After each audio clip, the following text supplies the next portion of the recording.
Per unit system क्या है? एक मेथड है जिसके द्वारा हम लोग वैल्यू कैलकुलेट करते हैं। कौन सा वैल्यू कैलकुलेट करते हैं? तो शॉर्ट सर्किट करंट का कैलकुलेशन करते हैं। पर यूनिट सिस्टम क्यों यूज करते हैं? हमने सिंपल मेथड भी तो यूज किया, वोल्टेज बटा करंट, वोल्टेज बटा इंपेडेंस किए थे ना। एक क्वेश्चन हम लोग बनाए जिसमें डायरेक्टली शॉर्ट सर्किट करंट का वैल्यू कैलकुलेट किए थे।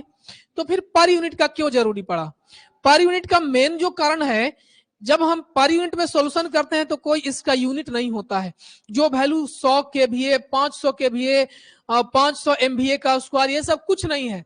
जब पर यूनिट में हम लोग यूज करते हैं तो वैल्यू 1, 2, 0.5, 0.6 के पास आ जाता है। इस प्रकार से वैल्यू क्या हो जाते हैं? सिंपल हो जाते हैं। पहला क्या हुआ कि पहला होता है कि वैल्यू सारा का सारा बड़ा वैल्यू से क्या हो जाता है? छोटा वैल्यू। और दूसरा क्या हो जाता है? यूनिटलेस। किसी भी वैल्यू को किसी से कंपेयर कर सकते हैं। यूनिट रहता है, जैसे हम बोलते हैं कि हम 50 केजी हैं, आप बोलते हैं कि 5 मीटर है, तो कंपेयर कर सकते हैं कौन बड़ा है? बोलो। हम बोल रहे हैं 50 केजी, आप 5 मीटर, कंपेयर कोई तरीका है कंपेयर करने का? नहीं। लेकिन हम बोल रहे हैं हम 50 हैं और आप 100 हैं, अब बताओ कोई यूनिट है यहाँ पे? डायरेक्ट कंपेयर कर सकते हैं। सेम काम यहाँ होता है। पर यूनिट की जैसे ही बात करते हैं हम लोग, तो यहाँ पे कोई यूनिट का जो बाउंड्री लगा हुआ था, यूनिट का जो लिमिटेशन लगा हुआ था, वो कोई लिमिट नहीं बचा। क्लियर हुआ बात? चलो देखो अब, तो पर यूनिट फॉर्मूला क्या होता है? पर यूनिट बराबर क्या फॉर्मूला होता है? एक्चुअल वैल्यू बटा बेस या रेफरेंस वैल्यू।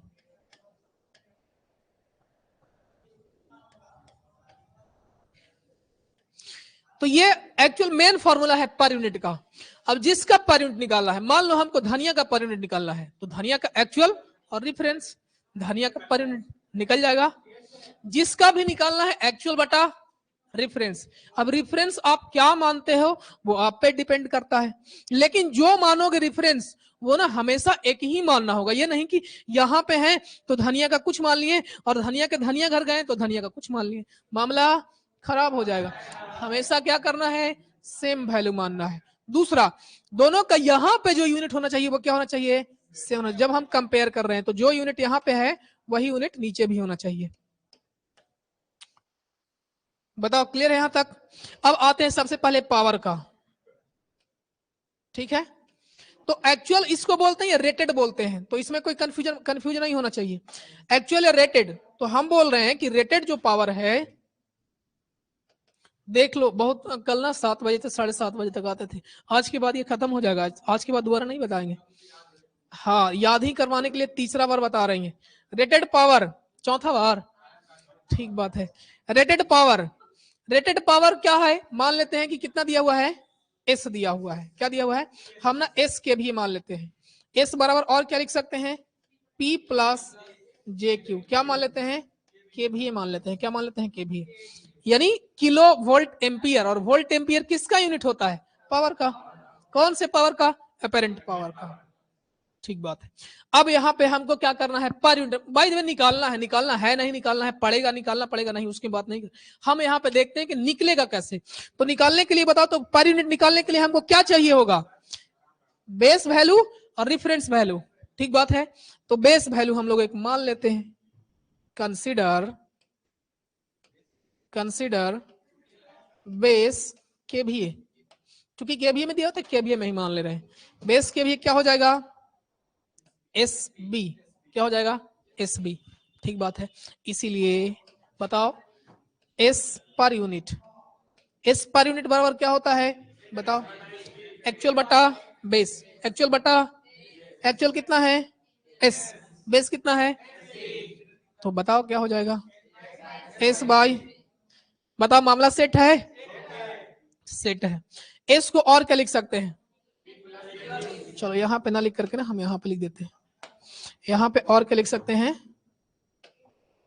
एस का और क्या वैल्यू होता है? P plus J Q. तो P plus J Q by S B. इसको अलग अलग कर दो, P by S B plus J Q by S B. तो P बाई एस बी करते हैं। अब आपके ख्याल आ रहा होगा आपके मन में कि P बाई P बेस होना चाहिए था, पावर का पर यूनिट कैलकुलेट करने के लिए P बाई P होना चाहिए था ना, ऐसा होता नहीं है। यानी ये अपेरेंट पावर है, ये S क्या था अपेरेंट पावर, ये P क्या था एवरेज पावर या एक्चुअल पावर, और Q क्या था reactive power.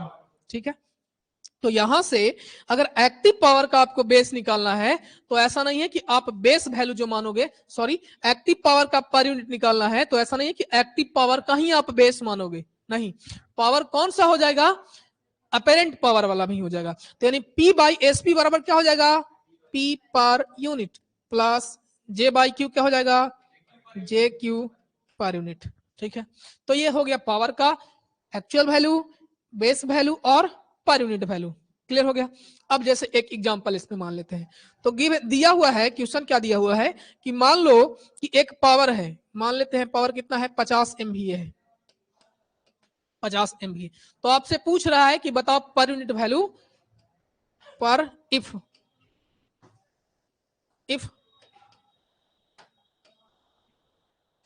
rated power, rated MVA is 50, then calculate per unit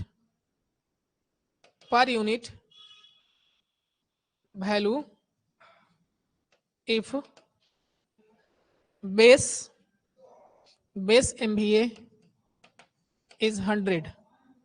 क्या बोल रहा है कि इफ रेटेड MVA कितना है 50, तो पूछ रहा है पर यूनिट वैल्यू कैलकुलेट करो यदि बेस MVA कितना दिया हुआ है, हमने यहाँ पे दे दिए। ठीक है, नहीं दिया हुआ रहेगा कहाँ, जहां पे फॉल्ट करंट कैलकुलेट करना होगा, जहां पे पर्पस फॉल्ट करंट कैलकुलेट करना होता है।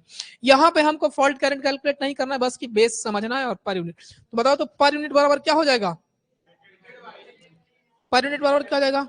अच्छा इस वाले वैल्यू को थोड़ा सा हम चेंज करते हैं, देखो नहीं इसको कर देते हैं बेस MVA को क्या कर दे 12 प्लस J5 होता है ना, हाँ, तो बताओ तो इसका मैग्नीट्यूड कितना हो जाएगा 13। तो हमको S बराबर दिया हुआ है कितना 12 प्लस J5 बराबर 13। तो पर यूनिट वैल्यू निकालते हैं, तो S पर यूनिट बराबर, इसको भी चेंज कर देते हैं, 100 ज्यादा बड़ा हो जाएगा, रहने दो। देखो ध्यान से, पहले इसका भी यूनिट किसमें है MVA में, और दिया हुआ का भी यूनिट किसमें है MVA में। अगर यूनिट नहीं रहेगा सेम तो पहले क्या करेंगे यूनिट सेम करेंगे।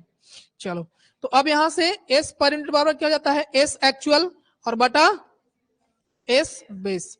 S एक्चुअल का वैल्यू कितना 13 बटा S बी का वैल्यू कितना 100, तो यहां से कितना हो गया 0.13। कोई यूनिट बचा इसका कुछ नहीं। अब हमको ना थोड़ा सा एक्टिव और रिएक्टिव के बारे में लिखने बोलता, तो हम लोग क्या लिखते हैं यहां से P यानी P कौन सा active power, P per unit बराबर क्या हो जाता बताओ जरा, P पर यूनिट बराबर कितना 12 बटा 100 0.12, और Q पर यूनिट बराबर कितना हो जाता 5 बटा 100 यानी 0.0 हो गया। ये हो गया क्या वैल्यू। तो बताओ पावर का per unit base value reactive active सारा क्लियर हो गया, बोलो ठीक है। अब आते हैं वोल्टेज में।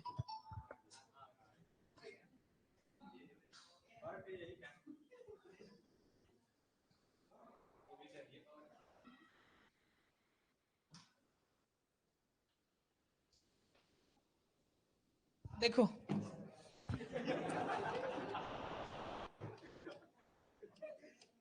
चलो हम सफाई थोड़ी दे रहे हैं आपको, सफाई कि मेरा मैसेज आया है, वो खुश हो रहा है, समझिएगा क्या। चलो देखो समझना चाहिए, आदमी को समझदार होना चाहिए। चलो अब बांधते हैं वोल्टेज के लिए।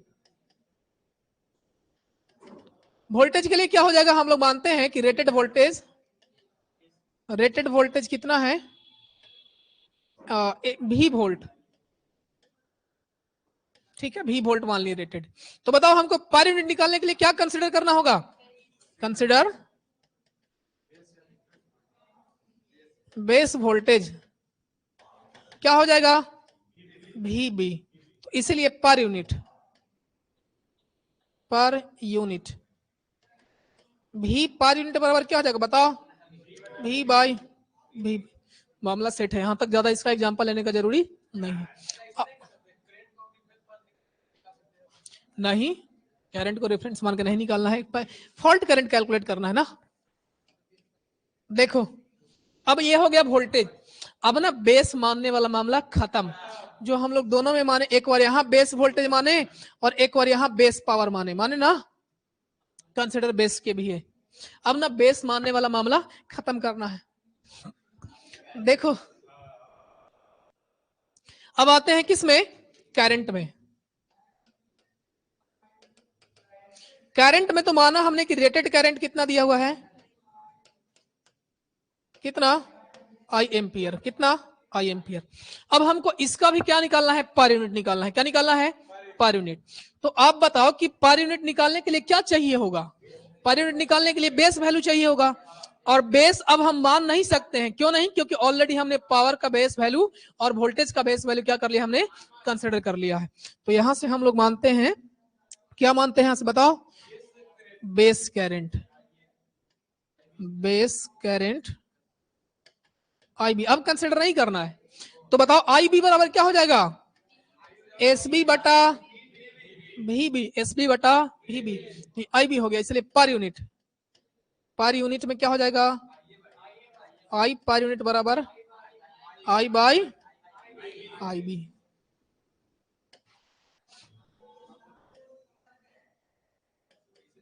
हो गया। तो ये हो गया करंट का। अब आगे आते हैं किस पे, वोल्टेज का, इंपेडेंस का आते हैं।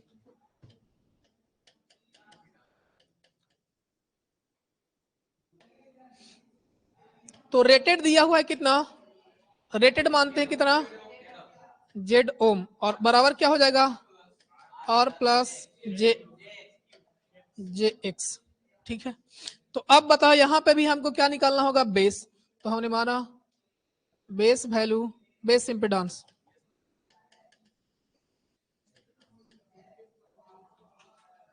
कितना, जेड बी। तो जेड बी का वैल्यू आप मानने से काम नहीं चलेगा, अब ना आपको पुट करना होगा वैल्यू। तो जेड बी बराबर क्या हो जाएगा, जेड बी बराबर क्या हो जाएगा, V B by I B. और आई बी का अभी अभी वैल्यू कैलकुलेट किए हैं, देखो S B by V B बराबर क्या हो जाएगा, क्लियर हुआ मामला। चलो ठीक है, तो यहां से हम लोग लिख सकते हैं कि जेड बी बराबर V B square by S B. अभी पर यूनिट कहाँ निकाले हैं, अब एक्चुअल वैल्यू जेड और बेस वैल्यू जेड बी, तो per unit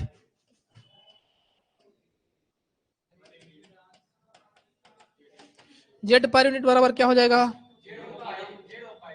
Z ohm by Z B. अब जेड ओम का जेड ओम रहने तो जेड बी का वैल्यू पावर वाला पुट कर देते हैं, Z ohm V B square नीचे था तो कहाँ चला जाएगा, ऊपर, यानी एस बी। और इस वाले को ना हम यहां से हटा करके यहां करते थे। बताओ ये क्या हो गया, वैल्यू हो गया किसका, जेड पर यूनिट का। यानी जेड पर यूनिट का आपको क्या मिल गया, Z in ohm into S B by V B का। देख रहे हो दोनों में डिफरेंट, उल्टा हो गया है। क्या हो गया है, उल्टा। वी बी बेस वाला में वी बी ऊपर था, वी बी स्क्वायर, लेकिन इसमें नीचे हो गया है। क्यों, क्योंकि पर यूनिट वैल्यू बेस वाला कहां चला जाता है, नीचे। अब ये तो एक बेस और एक पावर और एक वोल्टेज भी दिया हुआ था। हमको यही ओम का वैल्यू, अच्छा यहाँ पे एग्जांपल समझ लेते हैं। मान लेते हैं कि कोई सर्किट है जिसका रेजिस्टेंस दिया हुआ है 10 ओम, ठीक है, और पावर का वैल्यू, अब ध्यान से सुनना, पावर का वैल्यू नहीं दिया हुआ है, एक ही पावर दिया है। मान लो एक पावर दिया हुआ है, वो दिया हुआ है 100 MVA दिया हुआ है, और वोल्टेज 10 KVA दे दिया, सॉरी 10 किलो वोल्ट। तो कायदे से देखा जाए तो जेड पर यूनिट आपको निकालना है, तो क्या करोगे, Z in ohm into S B by V B का स्क्वायर, यही ना। तो आप जरा बताओ, sorry S B by V B का स्क्वायर, क्लियर है। तो कायदे से देखा जाए तो ये जो वैल्यू दिया हुआ है 100 MVA दिया हुआ है, एक्चुअल रेटेड वैल्यू दिया हुआ है, वोल्टेज भी क्या दिया हुआ है, रेटेड दिया हुआ है, और यहां पे कौन सा होता है, अब बेस कहां से लाए बताओ। हम उसी को क्या करेंगे, बेस मानेंगे, काबिल नहीं बनना है। बेस तब अलग मानना पड़ेगा जब करंट का वैल्यू हम लोग कैलकुलेट करेंगे या एक से कई सारे कंपोनेंट लगे हुए हैं।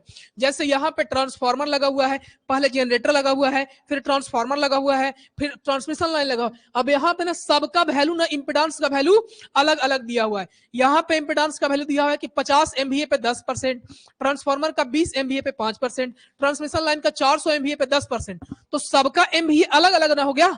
अब यहाँ पे हमको क्या मानना पड़ता है, एक बेस MVA मानना पड़ता है। ठीक है, फिलहाल यहाँ तो एक है ही, एक ही ना वैल्यू है यहाँ पे, तो यहाँ पे काबिल नहीं बनना है। चलो तो डायरेक्टली क्या कर देंगे, यानी ये किसके बराबर दिया हुआ है, SB बराबर दिया हुआ है और A VB बराबर दिया हुआ है। मामला सेट करो और क्या, 10 गुने SB का वैल्यू कितना 100, M का value 10 to the power 6, VB का वैल्यू 10 गुने 10 के पावर इसका 3 का स्क्वायर। ठीक है, तो 100 कितना 100 गुने 10 to the power 6 बटा 100 गुने 10 to the power 6 यानी कितना 10 पर यूनिट। क्या हो गया, आंसर हो गया। अब पर यूनिट को किस में कैलकुलेट करना होता, परसेंटेज में, तो क्या करते हैं इसमें 100 से मल्टीप्लाई कर देते, बोलते सर 1000 परसेंटेज में 1000 होता है क्या, हम ना वैल्यू अपने से रखे हैं, समझ रहे हो ना, कोई डाटा लेकर के नहीं रखे, बस आपको कैलकुलेट करना बताएं। तो ये हो गया कौन सा, पर यूनिट इंपेडेंस निकालने वाला। चलो आ गया हो यहाँ पे। अब ना ये एक पावर पे दिया हुआ है और ये एक पावर पे दिया हुआ है। जैसे यहाँ पे देखो, ये वाला आपने पर यूनिट इंपेडेंस किस पे कैलकुलेट किया, तो SB और VB, जिसका वैल्यू 100 MVA था और 10 KVA था। क्लियर है।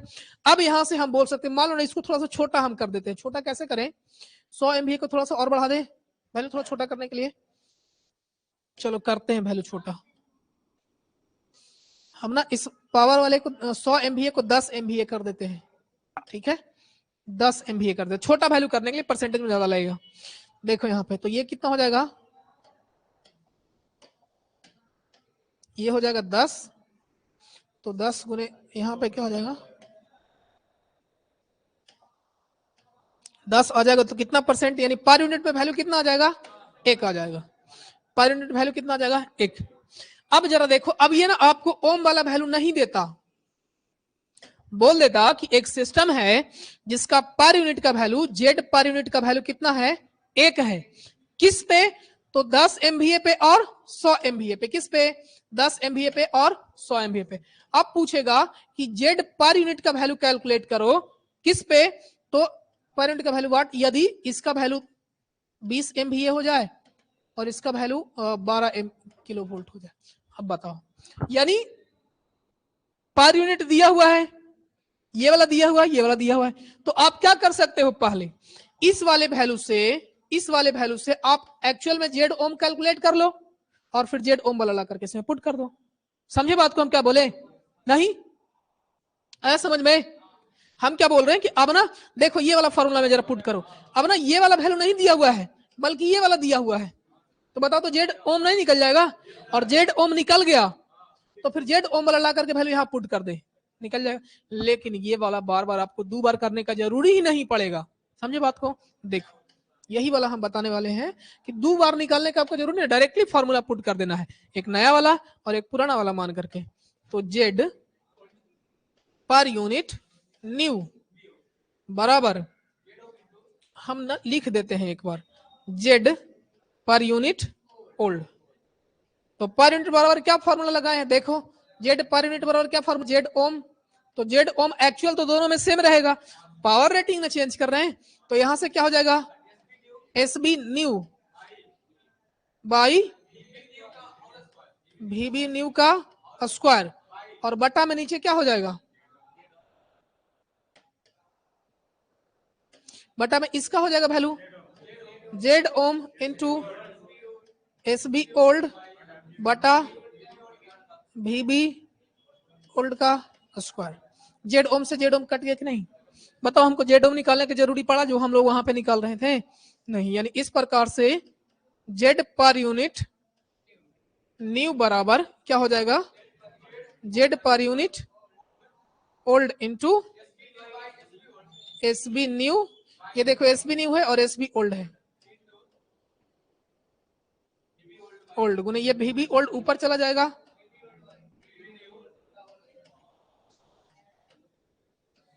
Whole square. ये हो गया फॉर्मूला किसके लिए, तो नया और पुराना वाला का कंपेयर करने के लिए। बताओ क्लियर है ऑनलाइन वाले, बताओ यहां तक कोई समस्या है तो बताओ। अब ये हो गया आपका यहां तक मामला खत्म। एक बात और, जैसे अगर 3 फेज सिस्टम होता, हमने आपको बताया था हम लोग क्या पढ़ रहे हैं, हम लोग पर यूनिट कैलकुलेशन पढ़ते, याद है कुछ हम लिखवाए थे पर फेज फॉल्ट कैलकुलेशन। चूंकि हम लोग कौन सा फॉल्ट का कैलकुलेशन कर रहे हैं, सिमेट्रिकल फॉल्ट कैलकुलेशन कर रहे हैं, कौन सा, सिमेट्रिकल फॉल्ट। और सिमेट्रिकल फॉल्ट में हमने बताया कि हम लोग एक फेज का कंसिडरेशन करते हैं और बाकी मान लेते हैं कि और तीनों दोनों फेज में जो वैल्यू होगा वो क्या होगा, बराबर होगा, बशर्ते 120 डिग्री क्या हो जाएगा, फेज डिफरेंस हो जाएगा, यही ना। तो बताओ, तो एक फेज का कैलकुलेशन करें तो जो अभी तक हमने वोल्टेज माना वो सारा का सारा वोल्टेज कौन सा था, फेज वोल्टेज था। क्या क्वेश्चन है, क्वेश्चन नंबर 2.4 देखो, सारे लोग बना लिए हो। हम ना वो बात बता रहे हैं कि पर यूनिट ट्रांसफार्मर का दोनों साइड जो होता है वो कैसे सेम होता है वैल्यू, हम ना उससे कैलकुलेट करके बताते हैं। देखो क्या क्वेश्चन है, 4A 110 440, एक ट्रांसफार्मर है जो 110 और कितना 440 वोल्ट का है, ठीक बात है, 110 और 440 वोल्ट का है, और क्या है 25 केवीए, यानी केवीए का वैल्यू कितना दिया हुआ है, 25 केवीए दिया हुआ है। आगे बोल रहा है single phase transformer primary and secondary leakage reactance और 0.04 एंड 0.10, यानी x1 का वैल्यू दिया हुआ है कितना, प्राइमरी वाले को मान लेते हैं 0. कितना है 0.4, तो बताओ ये ओम में दिया हुआ है, इसका मतलब क्या दिया हुआ है, ये एक्चुअल वैल्यू दिया हुआ है, रियल वैल्यू दिया हुआ है, रेटेड वैल्यू दिया, किसका, रिएक्टेंस का। कॉपी सारे लोग बंद करो, देखो यहाँ पे, और x2 का वैल्यू दिया हुआ है कितना 0.10। आगे बोल रहा है कि so that net per unit leakage reactance of transformer refer to low voltage side, कौन सा side, low voltage side, is same as refer to high voltage side. दिखाना है आपको कि यदि सारे रिएक्टेंस को लो वोल्टेज साइड से हाई वोल्टेज साइड कनेक्ट कर देते हैं या हाई वोल्टेज साइड से लो वोल्टेज साइड कनेक्ट कर देते हैं तो आपका जो पर यूनिट वैल्यू होता है वो क्या होता है, सेम होता है। यही बात हमको दिखाना है। तो सबसे पहले हमने बताया कि जो चीजें निकालना हो आपको, जो चीज निकालना उसको देखो कि हमको निकालने के लिए क्या क्या जरूरी है। जैसे आपको धनिया खरीदने जाना है तो धनिया खरीदने जाने के लिए क्या होना चाहिए, सबसे पहले पैसा। अब देखेंगे कि पैसा है कि पैसा नहीं है, तो कोई तरीका है, उसको है तरीका, चोरी कर सकते हैं नहीं। यहाँ पे सबसे पहले जो चीज कैलकुलेट करना होगा उसको ध्यान में रखने के लिए पहले देखो कि हमको रिक्वायरमेंट क्या है। जब भी न्यूमेरिकल बनाओ, कहीं भी न्यूमेरिकल बनाओ, तब आपको पहले देखो कि क्वेश्चन में पूछ क्या रहा है, पहले समझ में तो आए कि क्या निकालना है, निकालना समझ में आ जाए कि हाँ ये चीज निकालना है। अब देखो कि इस चीज को निकालने के लिए हमको रिक्वायरमेंट क्या क्या चीज का है। अब रिक्वायरमेंट ढूंढो, अब रिक्वायरमेंट ढूंढने के लिए क्वेश्चन में दिया हुआ रहता है, डायरेक्टली नहीं दिया हो रहेगा तो इनडायरेक्टली दिया हुआ रहेगा। देखो हम लोग जानते हैं पर यूनिट इम्पीडेंस निकालने के लिए या पर यूनिट रिएक्टेंस निकालने के लिए क्या फॉर्मूला पढ़े थे, अभी पढ़े थे, जेड पर यूनिट बराबर जेड इन ओम गुने वीबी स्क्वायर, वीबी स्क्वायर नहीं उल्टा, एसबी बाई वीबी स्क्वायर। देखो तो एसबी का वैल्यू चाहे प्राइमरी हो सेकेंडरी हो बात, लेकिन सेकेंडरी में अगर प्राइमरी साइड, अगर ये जेड का वैल्यू सारा का सारा प्राइमरी साइड कर दें तो वोल्टेज भी कौन सा साइड का होना चाहिए, प्राइमरी साइड का। अगर सारा का सारा वोल्टेज, सारा का सारा ओम सेकेंडरी साइड ट्रांसफर कर दे तो वोल्टेज भी कौन सा साइड का होना चाहिए। तो यही बोल रहा है कि हेने से होने और होने से हेने करके दिखाओ कि वैल्यू पर यूनिट में क्या आता है, सेम आता है। चलो देखो हमको निकालना है पर यूनिट इंपेडेंस, किधर कब, जब टोटल जैसे ट्रांसफार्मर का दोनों रिएक्टेंस होता है, दो रेजिस्टेंस दो रिएक्टेंस होता है, लेकिन सोल्व करते हैं तो दोनों को कंसीडर करते हैं हम लोग, और दोनों को कंसीडर करने का तरीका क्या होता है, अगर प्राइमरी साइड में कुछ रिएक्टेंस है और सेकेंडरी साइड में कुछ रिएक्टेंस है तो हम लोग कैसे यूज करते हैं, तो प्राइमरी वाला को कहां कर देते हैं, सेकेंडरी कर देते। तो पहले ना हम वो चीजें कर लेते हैं। देखो तो हम लोग क्या करते हैं, नाम क्या लिखा जाता है इसका बताओ, R2 लिख देते हैं, यानी रेफर्ड X2 सेकेंडरी साइड क्या लिखेंगे, तो X2 वाला तो पहले से होगा ही, नाम कुछ दूसरा, x2 डैश लिखते हैं ना, x2 डैश बराबर x2 प्राइमरी साइड वाला, सेकेंडरी साइड वाला, और प्राइमरी साइड वाला कहां आया है, सेकेंडरी साइड, प्लस क्या लिखेंगे बताओ, x1 कहां रेफर किया हुआ है, सेकेंडरी साइड। ऐसे ही होता ना, नहीं समझ में आया, दोबारा,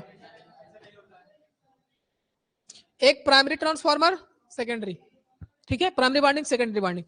इधर का इंपेडेंस कितना दिया हुआ है बताओ, 0.10, और इधर का 0.04। अब हमको इधर वाला इधर करना है, तो बताओ क्या क्या होगा, तो ये वाला पहले से तो रहेगा ही, और इधर वाला भी इधर आके ऐड होगा ना, तो इसका नाम हम लोग क्या दे दे रहे हैं, इसका नाम x2 और इसका नाम x1। तो बताओ, तो x2 पहले से तो रहेगा ही, लेकिन उधर वाला इधर ट्रांसफर होगा, तो इसमें और क्या ऐड हो जाएगा, x1 वाला, कौन वाला, x1 वाला, लेकिन कौन साइड, सेकेंडरी साइड, बराबर क्या हो गया, x2 डैश। क्लियर हो गया।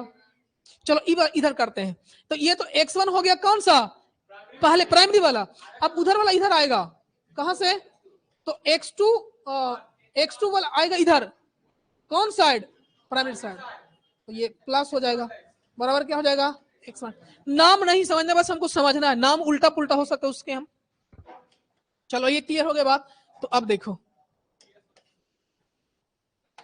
यहां देखो, हाँ तो करना पड़ेगा ना, ऐसे ही हो जाएगा। देखो, तो x2 डैश, यानी इसका मतलब क्या है कि सारा का सारा रिएक्टेंस कहां ट्रांसफर है, सेकेंडरी साइड में। तो पहले तो सेकेंडरी साइड वाला और फिर प्राइमरी साइड वाला कहां ट्रांसफर है, तो इसके बराबर क्या होता है, तो x2 वाला तो x2 रहेगा ही, लेकिन प्राइमरी वाला को सेकेंडरी साइड ट्रांसफर करते हैं, तो क्या होता है, के स्क्वायर से गुना करते हैं, यानी x1 इंटू के स्क्वायर। तो वैल्यू निकाल लो, क्या हो जाएगा, x2 का वैल्यू कितना है 0.10 प्लस x1 का वैल्यू कितना 0.04, और के क्या होता है, सेकेंडरी बटा प्राइमरी, के का वैल्यू कितना 440 बटा 110, यानी कितना 4, तो 4 का स्क्वायर। बताओ वैल्यू कितना हो जाएगा, जल्दी से कैलकुलेटर में बोलो,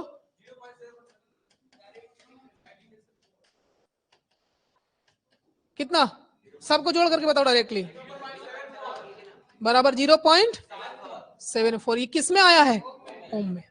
अब ना हम ये तो सेकेंडरी साइड ट्रांसफर किए हैं सारा, नहीं, और सेकेंडरी साइड का वोल्टेज भी यहां लिख देते हैं, नहीं, बताओ सेकेंडरी साइड का, यानी V2 का वैल्यू कितना है 440। तो बताओ, तो अभी हमको बेस मानने का जरूरी है कुछ नहीं, डायरेक्टली पर यूनिट निकालो, x2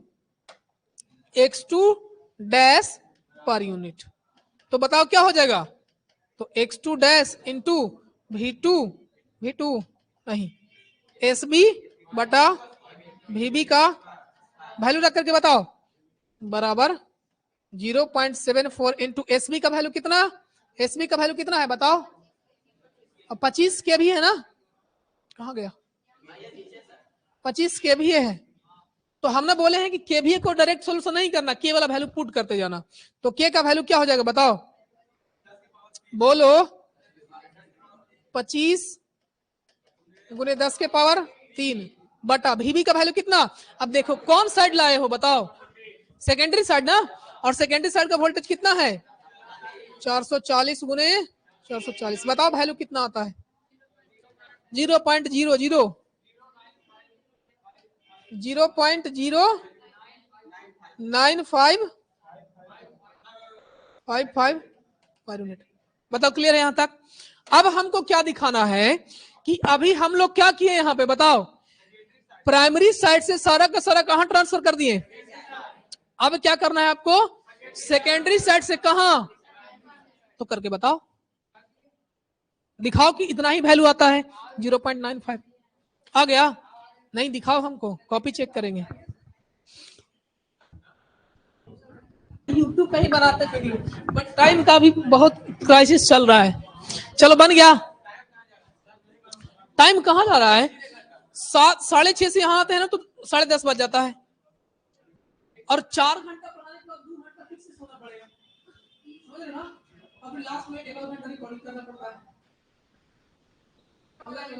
दिमाग खराब हो गया है मेरा। देखो यहाँ पे, चलो यहाँ देखो, ये वाला हो गया, हम ना एक बार दिखा देते हैं, बहुत सारे लोग को समस्या है।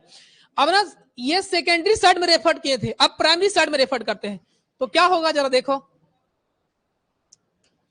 x1 डैश बराबर क्या हो जाएगा, x1 डैश बराबर क्या हो जाएगा, x1 वाला पहले से और सेकेंडरी वाला भी कहां लाना है, x2 वाला भी कहां लाना है, प्राइमरी साइड में लाना है। नहीं, जिनसे बन गया है ठीक है वो आगे वाले बनाएंगे, नहीं बना है वो यहां देखेंगे।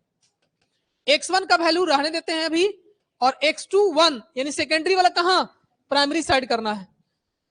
तो x2 1 बराबर क्या हो जाएगा, x1 बाई के स्क्वायर, वैल्यू पुट करो। x1 का वैल्यू कितना था, तो सॉरी यहां पे क्या हो जाएगा, x2, x1 का वैल्यू कितना था बताओ, 0.04 और प्लस x2 का वैल्यू कितना है 0.10 बटा k का वैल्यू कितना है 4 का स्क्वायर, तो बताओ कितना आया है 0.4625 किसमें, ओम में। अब निकाल दो और क्या, x1 डैश पर यूनिट बराबर क्या हो जाएगा, x1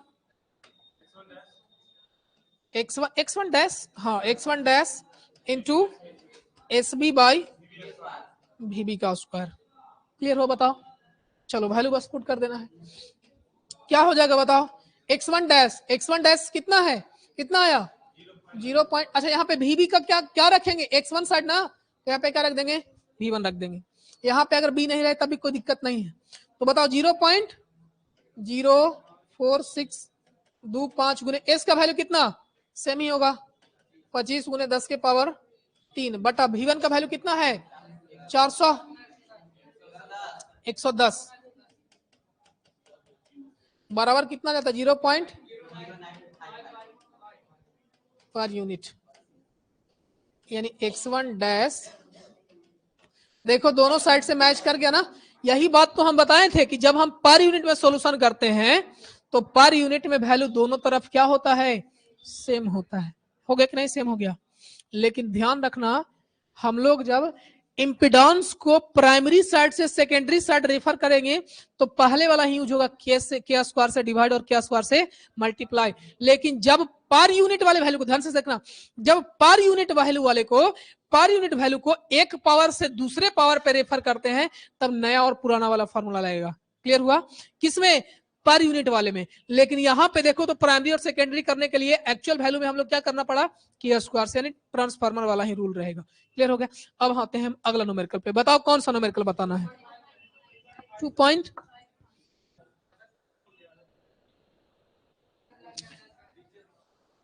बन जाएगा। अब ना किधर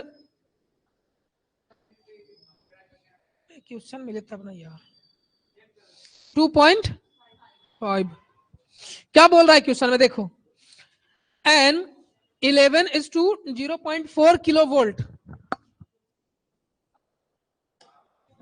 क्या क्वेश्चन बोल रहा है, कॉपी किताब सारे लोग बंद करेंगे।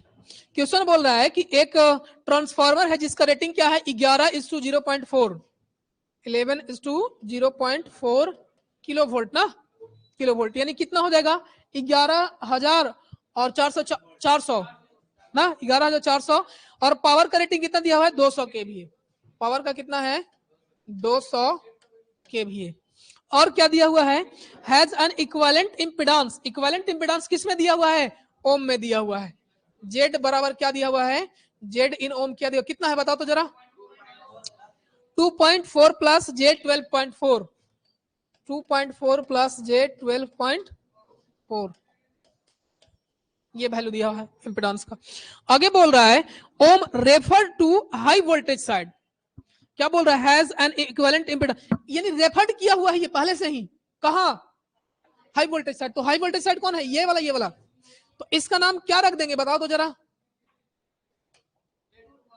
ये ओम यहां पे ना लिख करके ना हम यहां लिख दे रहे हैं, यहां भी ओम लिखा रहेगा तो एक्चुअल वैल्यू कौन सा साइड का है, प्राइमरी साइड का है ना, हाई वोल्टेज साइड क्योंकि कौन सा है 11 वाला है। आगे रेफर टू हाई वोल्टेज, कौन सा side, high voltage side. Determine the base value of per unit system, per unit system, the per unit equivalent impedance and equivalent impedance drop at 1/2 of rated current। Current का value क्या करने के लिए बोल रहा है, हाफ कर दे रहा है। तो पहले आपको